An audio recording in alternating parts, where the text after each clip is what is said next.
在《论语》的阳货编第17、第21章，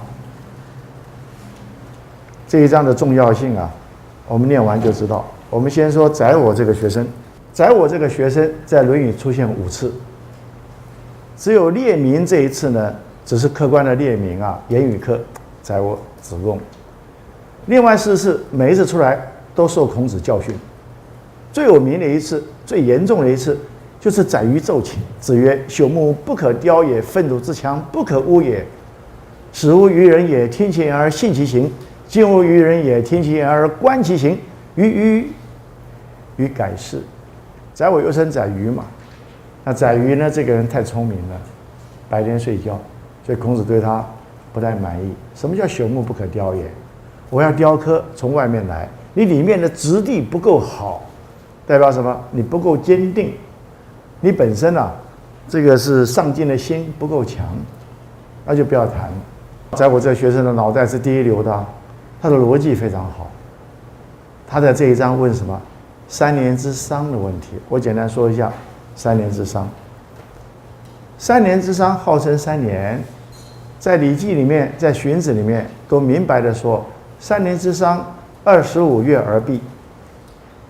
换句话说，3年之丧不是36个月，是25个月。古代人是有点折扣观念的。24个月是2年，第25个月是第3年的第1个月。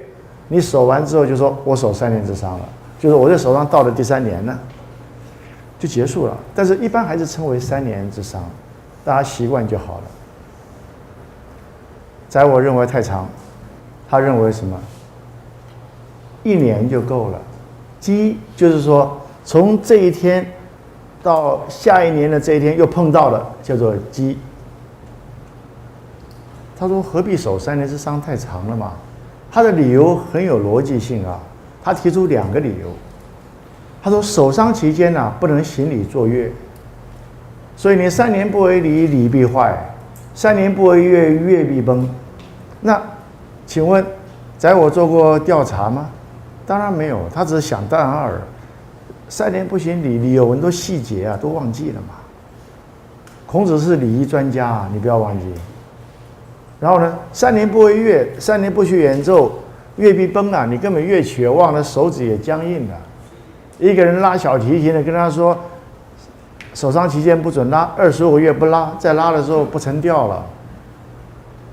所以宰我有他的理由，但这种理由不能做充分的论据啊，因为每一个人有个别差异嘛。但是不要忘记，一个社会的存在是因为它有共同的规范，共同的规范不能考虑你个别的差异。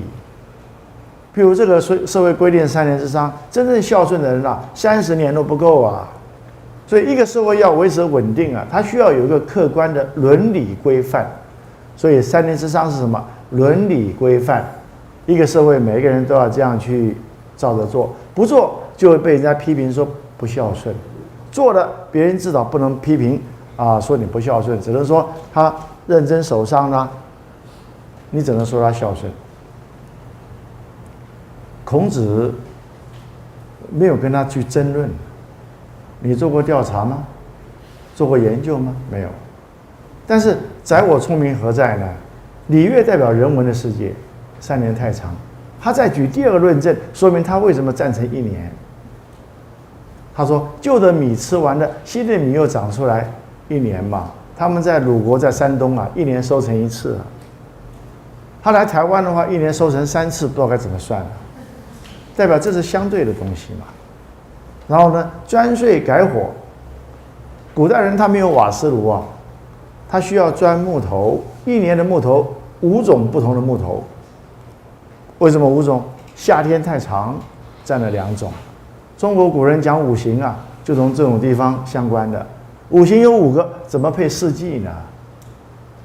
对不对？就是把夏天太长分2段，就变成5个嘛，4季变成5个了，这样才能配合。所以旧的这个木头啊，专税改火1年为期嘛，5种木头轮用一次正好1年，米是1年长1次，所以人文世界3年太长，自然世界1年是一个周期，合起来看取其公分母，1年就够了。所以在我脑袋是第一流的，这不是一种我个人感觉怎么样，你要有论证，它兼顾人文跟自然，你不能说它这个论证有什么严重瑕疵。但是孔子没有在这里跟他辩论，说你到过台湾吗？啊，说这个有些人啊，他技术好，3年不行礼乐，他照样都可以做，他不会礼坏乐崩。这个吵起来是没得玩的。孔子作为哲学家，马上就把伦理规范的根据转到心理上的、情感上的要求。孔子说什么？他说：“食夫道，衣服紧，与汝安乎？”啊，你吃的是白米饭，穿的是绸缎衣，心里安不安？首丧期间不能吃白米饭啊，家里有钱的话，要在住家旁边盖一个木头的房子啊，然后在里面住，不能住舒服的床上啊。首丧期间不能穿彩色的这个丝绸啊，要穿布的衣服啊。所以孔子问他说：“你如果只守1年，1年之后就吃了白米饭，穿了锦缎衣，你心里安不安？”这是把伦理规范的基础转移到人心的一种愿望跟要求。换句话说，伦理规范不是外面的约束，而是适应你内心情感需要才设定的。孔子转移到这个内心的情感的要求，但这里面出现一个很大的问题啊，正好被宰我抓住了。如果你诉诸一个人心理情感的话呢，就有一点怎么样呢？就是自由心证呢。你问一个人说你这样子做心里安不安呢？你问我心里安不安，那你就输了。为什么？如果在讲辩论技巧的话，你这是最差的一招。你问我安不安，我安啊。所以宰我为什么被骂，各位知道吧？不真诚嘛。为了辩论的成功，就不管心里怎么想，你问我安不安，我就说安。那孔子也没办法嘛，只能说你安你就去做吧。一个人如果打定主意要跟别人辩论的话，谁能对他有办法？所以孔子就跟他说：“你安不安呢？”宰我就说一个字：安。孔子说：“汝安则为之。”你看他后面举的理由。他说：“君子居丧的时候呢，食指不甘，闻乐不乐，居处不安，故不为也。”我们翻译翻成：君子在守丧时，吃美食不辨滋味，听音乐不感快乐，住家里不觉舒适，所以不这么做。现在你既然心安，就去做吧。在我看到老师讲这个话，脸色不对了，他的反应也很直接。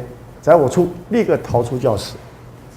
古时候教室大概没有什么门窗的啊，随时都可以跑。在我走的时候呢，孔子在后面讲一句话。这句话是批评宰我的。宰我离开之后，孔子说什么？鱼之不仁也。鱼就是宰鱼，宰我。那不仁怎么翻译呢？我看过太多的翻译了，有时候太严重了吧？就这么简单2句对话，跑掉之后，把它翻译成什么？孔子说：“宰我真是没有仁德，没有人心，太严重了吧？宰我只是不真诚而已嘛，不要骂那么严重。”就好像巧言令色嫌疑人一个人巧言令色，说话美妙动听，表情讨好热络，没有仁德，没有人心。说实在太冤枉了，我只是想找工作而已，怎么变成没有仁德没有人心呢？孔子他对宰我的意见，宰我不真诚。后面12个字是我年轻的时候对孔子开始崇拜的关键。他说：“子生3年，然后免于父母之怀。”这12个字实在是太经典了。从此我对孔子心悦诚服。他说：“一个小孩生下来3岁，才能离开父母的怀抱。古时候是男主外女主内啊，小孩生下来主要是妈妈在带啊。那孔子显然也很注意观察。你知道这代表什么意义吗？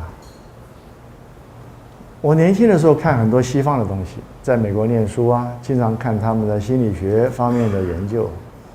我就举2个我看到的资料给各位。第一个是有一个弃婴收容中心，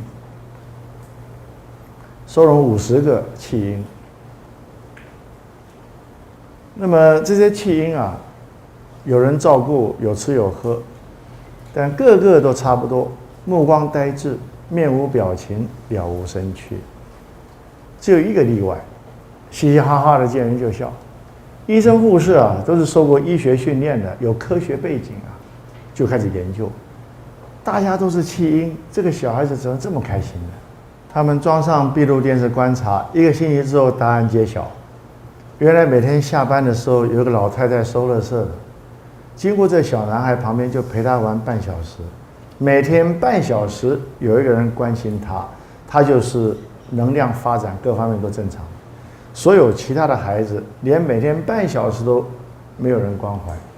人有社会规范叫做伦理，人有心理需求叫做心理安不安，人还有什么？生下来3岁才能离开父母的怀抱，叫做生理上的依赖嘛。人本来就是从生理发展到心理，心理发展到伦理，所以社会上叫你行善避恶，不是莫名其妙就叫你要做什么事，而是你有这个生理上的需求，依赖父母亲长期的依赖，心理上跟父母也互相关怀，所以你心理上不孝顺会不安。然后呢，伦理上只是告诉你适当的方式，让你表达出来，让社会上有一个共同的外观，如此而已嘛。所以我们如果说学儒家的时候呢，你说这一段这个你不先了解，所有社会上的礼仪跟法律都有它的伦理规范的意义在里面，会判断你是善还是恶的，都不是凭空加在你身上的，都是因为人有这样的心理上的情感。所以为什么要说百善孝为先？你如果不能孝顺，不能友爱同样父母的兄弟姐妹，当然现在这种年代同父异母、同母异父也都没关系啊，都包括在里面啊，那你就不可能去爱护其他人嘛。所以儒家思想一定是爱有差等，由近及远。所以儒家思想毫不含糊，就是一个标准的以人的真诚出发的，讲人道的、讲人文的一种思想。